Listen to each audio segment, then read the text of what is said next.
Yellow viewers, welcome once again to another episode of African Confessions HD, right here on Extraordinary Africa.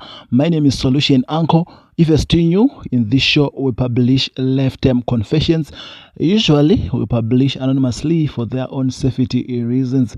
And if you have a story to share with us, here is our number: +263 775 59775, or you can contact Fidel on his email address fidelgoch@gmail.com. Viewers, this is video number 2 of 2.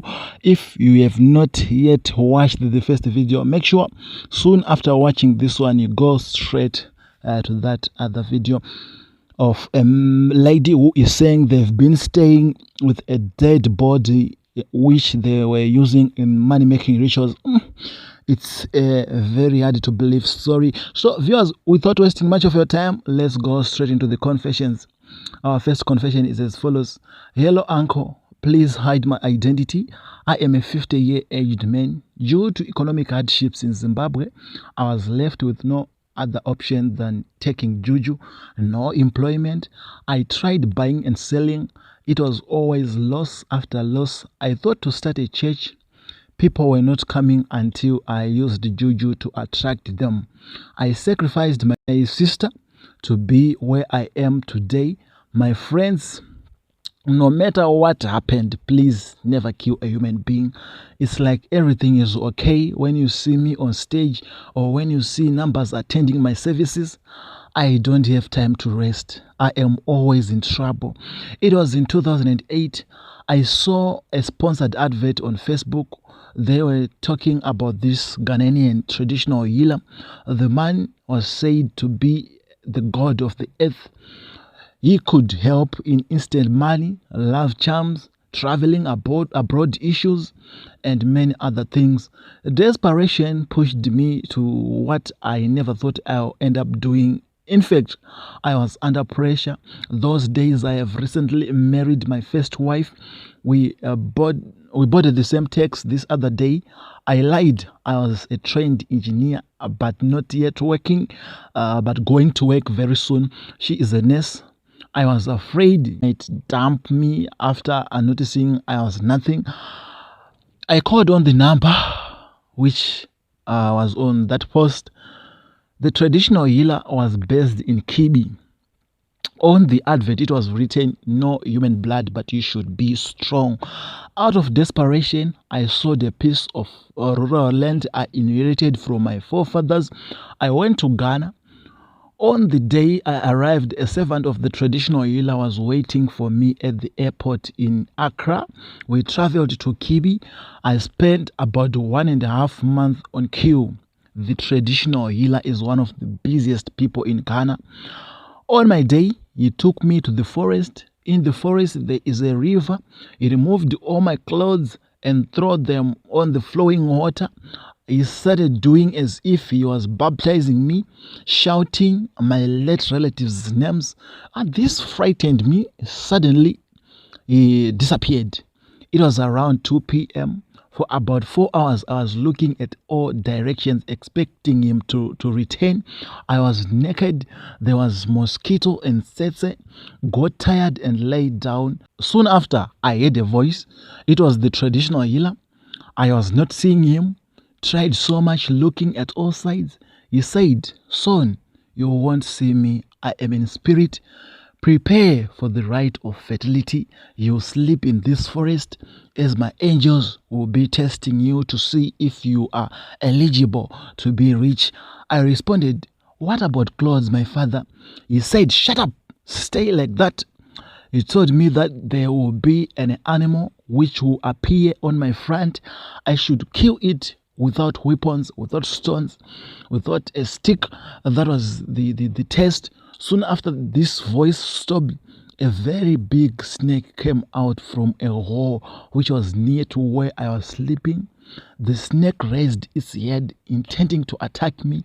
I tried to run away, but I was hooked by a tree root and fell down, then fainted. I woke up in the traditional healer's room.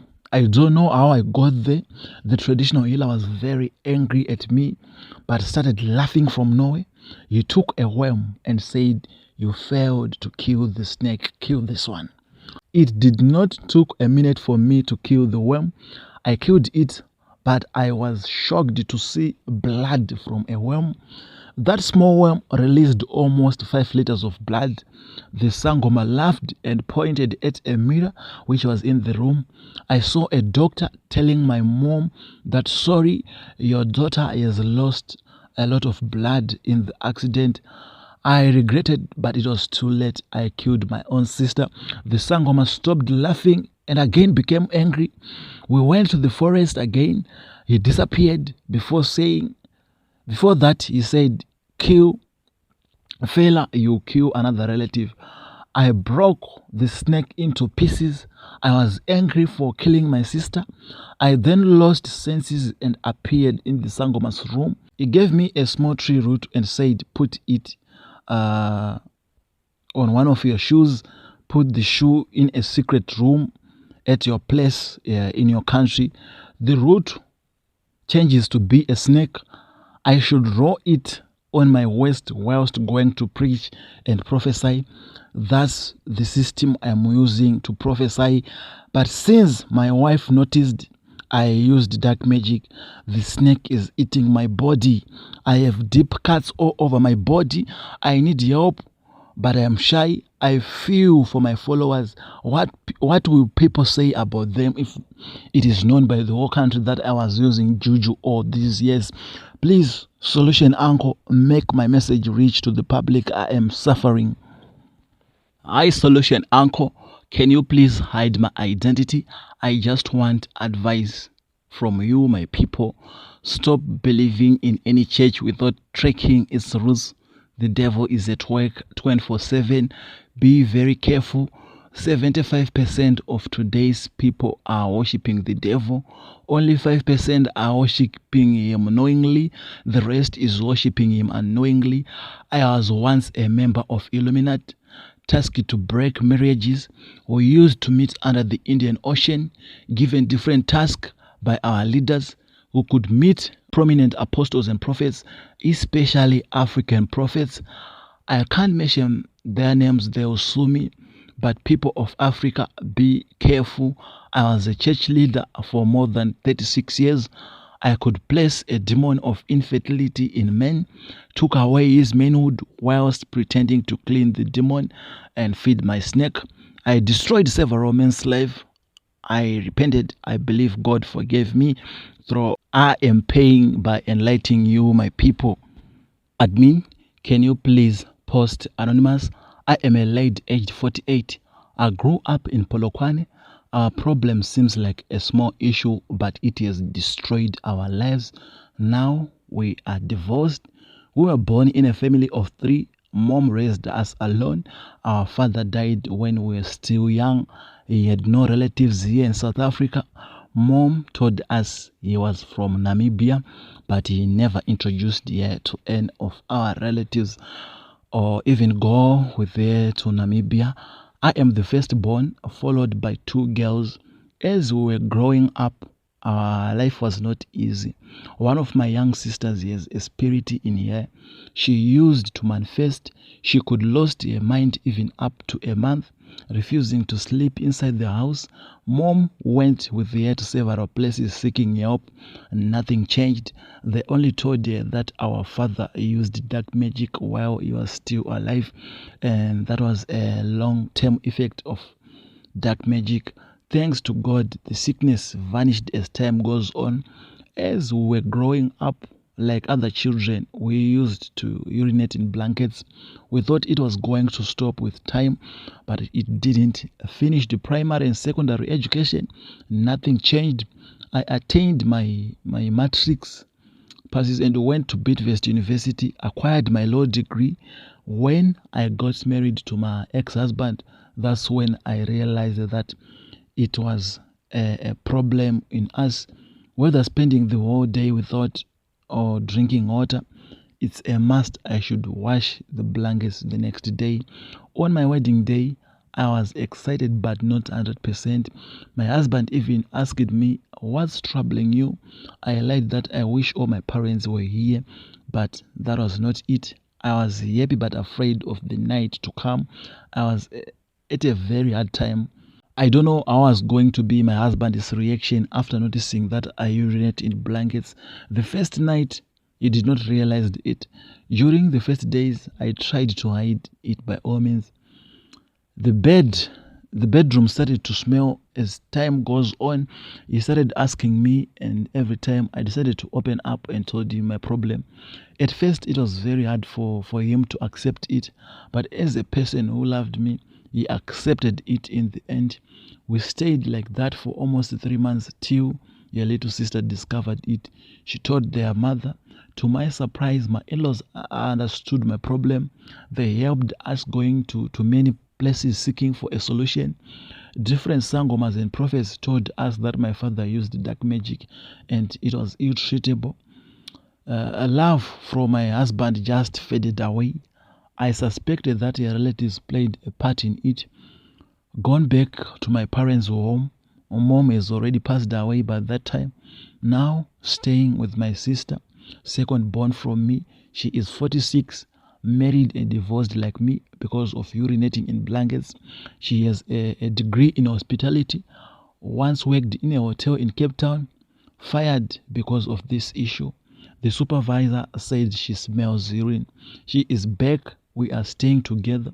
The last born died at the age of 30. She was married and divorced because of this issue. Her husband was now bringing girlfriends, telling everyone a problem. She committed suicide last year. We went to medical practitioners. They said we are all fine. Went to sangomas and prophets. They are saying our father used black, dark magic. At least one relative should be present for our problem to be solved. Here in Durban, there is one of our father's old friend from Namibia. We went and told him our problem. He went with us to Namibia. They said our parents, our father was an adopted child to that family. He referred us to as his family. He was taken after being dumped by his parents, his biological parents. Now we are here in South Africa. Uncle, it's very hectic. When I look at my sister. As of me, I have already accepted it. I'm not a normal person. Thank you so much, guys, for sharing your stories. We always learn from other people's mistakes. That's not a lie. I always say it each and every day. Guys, we need to be very careful in this life. Look at what the brother of us did from the first confession. My brother, love, we can't force love. Let us make it like what it is. Let it be natural. Let it be natural. You ended up going to Ghana hunting for a charm. In the process, your sister was killed. Now you are regretting. Your body is being eaten by the snake. You returned from Ghana. My brother, there's still room for you to be forgiven by God. You just need to pray, start fasting, repent openly to your relatives, repent to God. Oh God, I'm sorry. What I did was wrong. God will forgive you. We are not here to judge you. God will forgive you, my brother. And there was this other confession of a sister who is complaining. She is now over 30, but she still urinate in her blankets. This is not here only in such a hard time. Also, your siblings are doing the same. It is said their father used dark magic whilst he was still alive, and this is turning back against them. My sister, viewers, if there is someone who knows traditional methods to stop this problem, please let us help our sisters. Let us save their lives. And to you, my sisters, remain faithful to God. Pray and fast. Don't lose faith and focus. Everything will be okay. God is not a fool. God knows. God is not a fool. Maybe He is testing you to see whether you have much that right faith in Him. So stay focused, remain calm. Everything will be good, guys. That was Solution Anchor for you, and that was our confessions for today. Thank you so much for tuning in. I hope you enjoyed, and that was video number 2 of 2. If you have not watched the first video, go to the link I have put in the comment section. The first confession, the first video, it was a man who is saying, it was a woman who is saying they stayed with a dead body for years. They were using it in money-making rituals. So the spirit of that dead person is rising against them. It is wiping away family members. It's a very hard story to believe. So never touch that dial. Thank you so much. Bye for now.